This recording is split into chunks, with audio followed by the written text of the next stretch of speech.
क्या कहना चाहेंगे मैडम, क्या तानाशाही हो रही है? देख ही रहे हैं आप, अगर एक सांसद एक पीड़ित परिवार के साथ डीआईजी से मिले और डीआईजी पीड़ित परिवार को उनके सामने कहे कि जाइए जो हमें करना है हम करेंगे, तो ये तानाशाही है। और फिर हमें यहाँ लाया गया है। कैसे गया? चलो ना आगे आगे, मेरे हाथ क्यों लगा रही थी? थाने में हिरासत को लेकर इकरा हसन की एसपी सिटी से भी जमकर बहस हुई। एसपी सिटी ने कहा कि बिना जमानत कराए किसी को नहीं छोड़ेंगे। इस पर इकरा हसन ने कहा कि हम जमानत नहीं कराएंगे, जैसे गिरफ्तार किया है वैसे ही छोड़ना पड़ेगा। इसके बाद वो थाने में ही धरने पर बैठ गए। जनता की ही तनख्वाह मिलती है आपको, इनकी नौकरी पे हो आप, हम आपकी नौकरी पे नहीं है।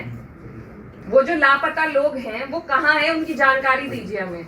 जितने लोग हमारे साथ थे तो उनकी जानकारी दीजिए, नहीं तो मुझे भी अरेस्ट करके ले जाइए। क्या तोड़ना पड़ेगा बताओ, वो तोड़ देंगे यहाँ पे। इसके बाद सिटी मजिस्ट्रेट मौके पर पहुंचे। उन्होंने गिरफ्तार पूर्व राज्य मंत्री और सपा नेता मांगेराम कश्यप समेत 4 लोगों की रिहाई का भरोसा दिया। तब जाकर सांसद ने धरना खत्म किया। हम धरने पर बैठे थे क्योंकि एक माँ जिसके बच्चे को की बेरहमी से हत्या कर दी गई, वो अपनी गुहार लेकर डीआईजी के पास आई थी, लेकिन सिले में उन्हें यह मिला कि उन्हीं के परिजनों को जेल भेज दिया गया।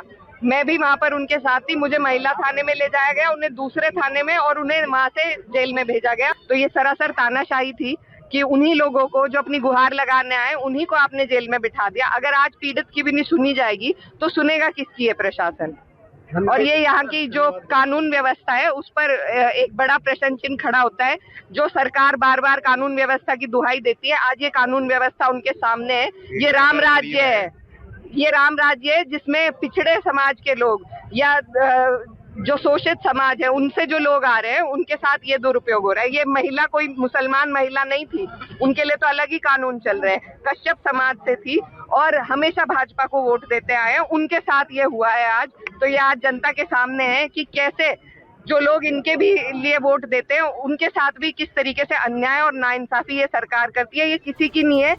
थाने में इकरा हसन बात पीड़िता की कर रही थी, लेकिन उनके टारगेट में पीडीए था। यही वजह है कि वो एक सामान्य हत्याकांड को पीडीए से जोड़ने लगी। इसकी वजह है इकरा का संसदीय क्षेत्र कैराना का जातीय समीकरण। कैराना सीट में 42% मुस्लिम है, जबकि 58% हिंदू हैं। हिंदुओं में सबसे ज्यादा 15% दलित हैं, जबकि 13% कश्यप और दूसरी अन्य जातियां हैं। इकरा हसन जिस हत्याकांड की बात कर रही हैं, वो मोनू कश्यप हत्याकांड है। कैराना भले ही मुस्लिम बहुल सीट है, लेकिन बिना हिंदू वोटों के यहाँ जीतना मुश्किल है।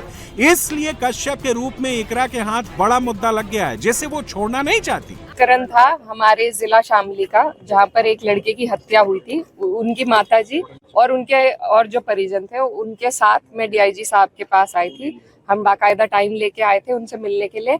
माताजी की कुछ दिल की मुराद थी जो वो रखना चाहती थी कि निष्पक्ष जांच हो। उन्हें डाउट था कि सही जांच नहीं हो रही है, तो हम आश्वासन लेने आए थे डीआईजी साहब से। उन्होंने बहुत सम्मान किया। उन्होंने माताजी उनके दफ्तर से रोती भी बाहर निकली। तो जब इतनी बात हो गई, हम भी वहां से उठकर आ गए।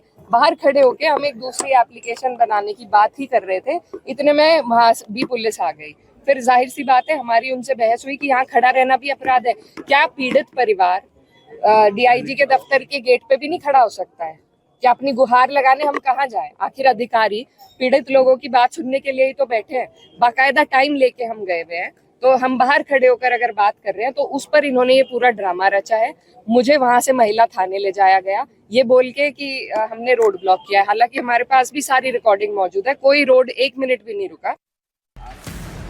एक तरफ सपा नेता यूपी में जातीय जोड़ तोड़ में जुटे हैं, तो सपा अध्यक्ष अखिलेश यादव लखनऊ से आरक्षण के मुद्दे को हवा दे रहे हैं।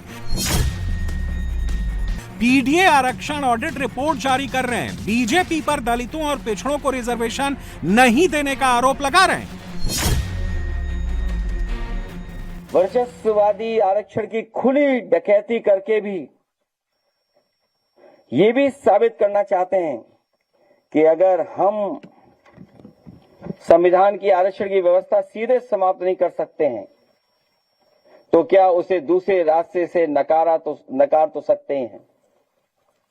ये वर्चस्ववादी चाहते हैं कि वंचित समाज को धीरे धीरे लगने लगे कि जो संविधान अब तक हमारी ढाल और संजीवनी बनता रहा है, उससे भी अधिक शक्तिशाली तो वो वर्चस्ववादी हैं। इसलिए इनकी मनमानी का विरोध ना करें। इसलिए ये नौकरी में आरक्षण मार रहे हैं। NFS नॉट फाउंड सुटेबल का जुमला चला रहे हैं।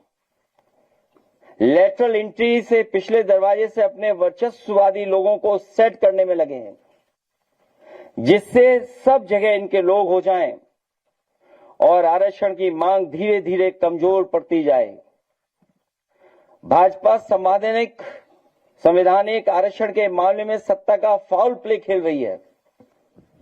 भाजपा वो एम्पायर है जो सदियों से चली आ रही इस गैर बराबरी की इस लड़ाई को बेईमानी से जीतना चाहती है। ये रूल्स भी बेईमानी